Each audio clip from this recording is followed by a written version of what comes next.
Hello friends, today we will begin with history.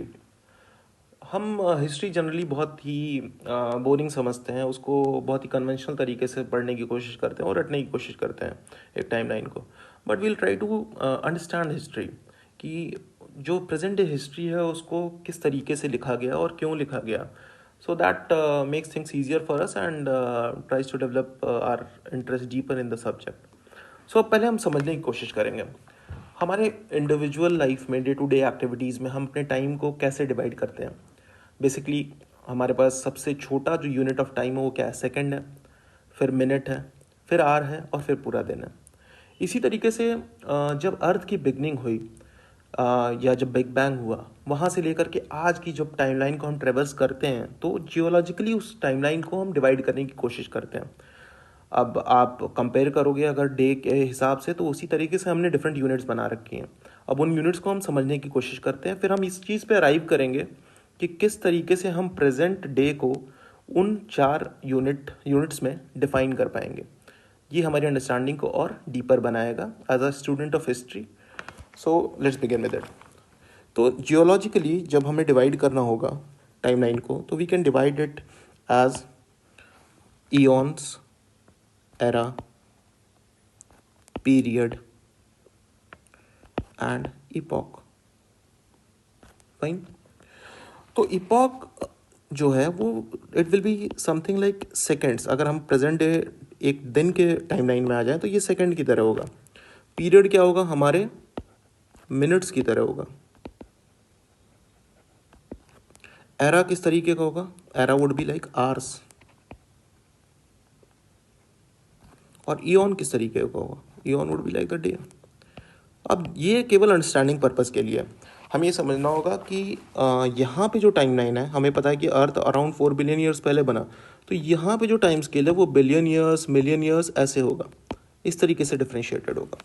अब हम present day time को, जो हमारा प्रेजेंट डे है, उसको इन डिफरेंट यूनिट्स में एक्सप्लेन करने की कोशिश करेंगे। तो अभी हम जहाँ पे हैं इपॉक के सेंस में, प्रेजेंट डे की बात करेंगे।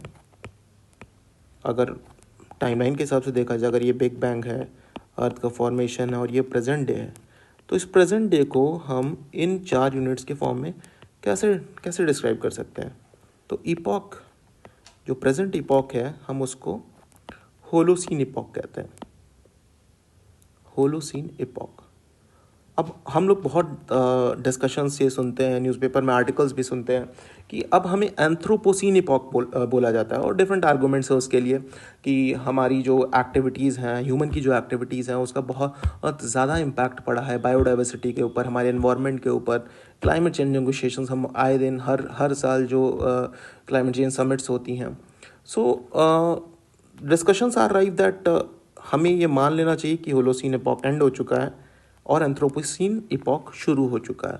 But for the purposes of this lecture will consider that Holocene epoch चल रहा है अभी। पीरियड कौन सा है? So this Holocene epoch is a part of the Quaternary period.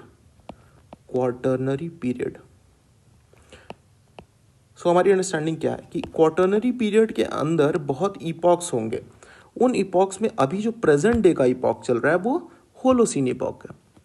ठीक है। अब एरा, ये क्वार्टरनरी पीरियड जैसे बहुत पीरियड्स होंगे एक एरा के अंडर में, जिसका नाम है सीनोजोइक एरा, और हम उस सीनोजोइक एरा के क्वार्टरनरी पीरियड को बिलोंग करते हैं और उस क्वार्टरनरी पीरियड के होलोसीन इपॉक का हम पार्ट हैं। फाइन। अब इयॉन के सेंस में ये सीनोजोइक एरा किस इयॉन में पड़ता है, तो that would be Phanerozoic eon. Phanerozoic eon. So अगर कोई आपसे पूछता है कि आप प्रेजेंट डे को जियोलॉजिकल टाइम स्केल्स के सेंस में डिफाइन करो, तो आप क्या बोलोगे? आप ये बोलोगे कि आप फेनरोजोइक इयॉन के सीनोजोइक एरा के क्वार्टरनरी पीरियड के होलोसीन इपॉक को बिलोंग करते हो। अब ये हमारी बेसिक अंडरस्टैंडिंग है टाइम को लेकर के। अब यहाँ से हम समझने की कोशिश करेंगे कि हिस्ट्री कैसे शुरू होती है।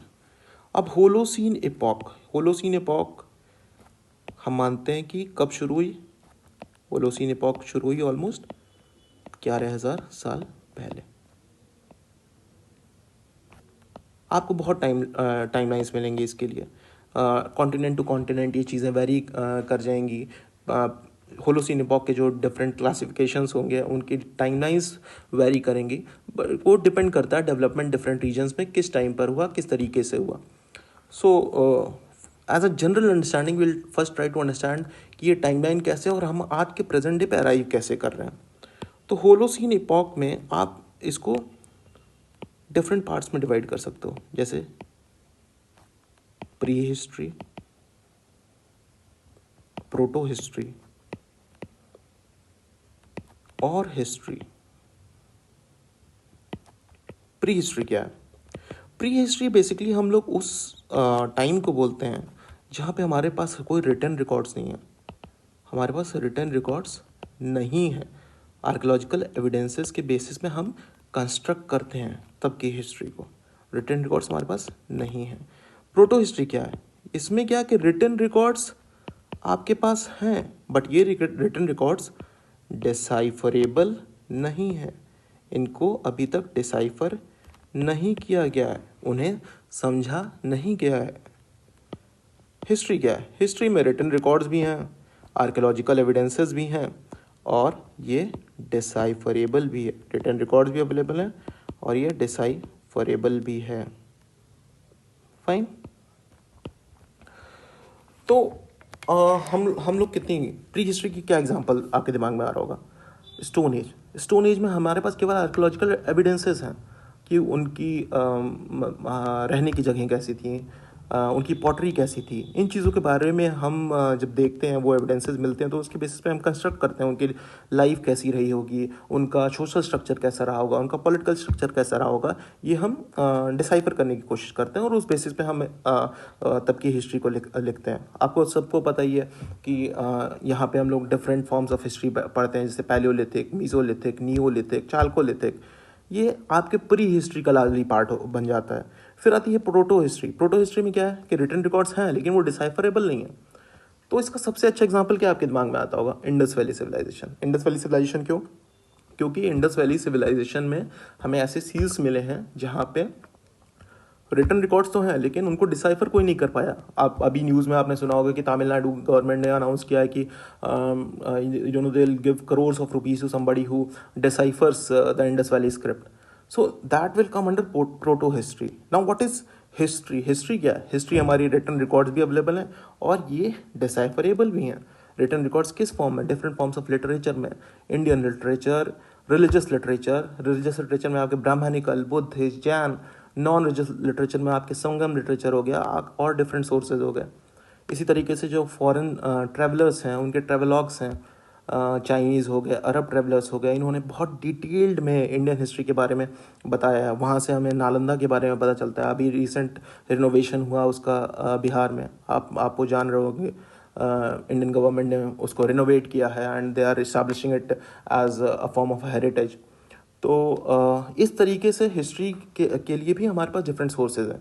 हिस्ट्री में भी हमारे पास कई आर्कियोलॉजिकल सोर्सेज मिलते हैं, जैसे हमारे मॉन्यूमेंट्स, ताजमहल कंस्ट्रक्टेड है, रेड फोर्ट कंस्ट्रक्टेड है, डिफरेंट टेम्पल्स हैं हमारे सदर्न इंडिया में।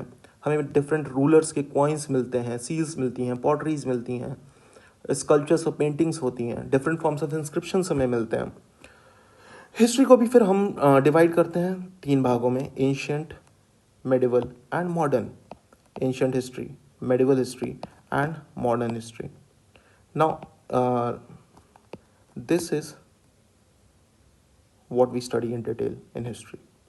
तो आपको एक टाइमलाइन पता चली होगी कि our history is not just this, it involves everything from eon era period epoch to the present day time. अब फिर एंशंट में हम बहुत कुछ पढ़ते हैं, बुद्धिज़्म पढ़ते हैं, हम जैनिज़्म पढ़ते हैं, हम महाजनपद के बारे में पढ़ते हैं, हम मौर्यन डायनेस्टी के बारे में पढ़ते हैं, हम ग्रीक, रोमन, इन सब डायनेस्टीज़ के बारे में पढ़ते हैं। मैसेडोनियन इन्वेजन जो होते हैं, ग्रीक और मैसेडोनियन इन्वेजन जो होते हैं इंडिया में, एंशंट इंडिया में, उनके बारे में पढ़ते हैं। गुप्ता डायनेस्टी के बारे में पढ़ते हैं, हम हर्षा के बारे में हम पढ़ते हैं। फिर मेडिवल इंडिया में हम बहुत कुछ पढ़ते हैं, जैसे दिल्ली सल्तनत के बारे में पढ़ते हैं, अरब इन्वेडर्स के बारे में पढ़ते हैं, मुगल्स के बारे में पढ़ते हैं, विजयनगर एम्पायर के बारे में पढ़ते हैं।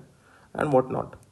मॉडर्न हिस्ट्री में we know that it is largely dominated by the Europeans taking over India, और जो भी हिस्ट्री वहाँ पे रहती है, and the most important part the Indian freedom struggle that has made what India today is. So this is all about history. Now in the next class we'll try to decipher कि कौन कौन से ऐसे sources जो हमें इस history को construct करने में मदद करते हैं, उनको थोड़ा डिटेल में पढ़ने की कोशिश करेंगे. Hope you enjoyed the lecture and hope you like this new way of studying history. Thank you. Have a good day.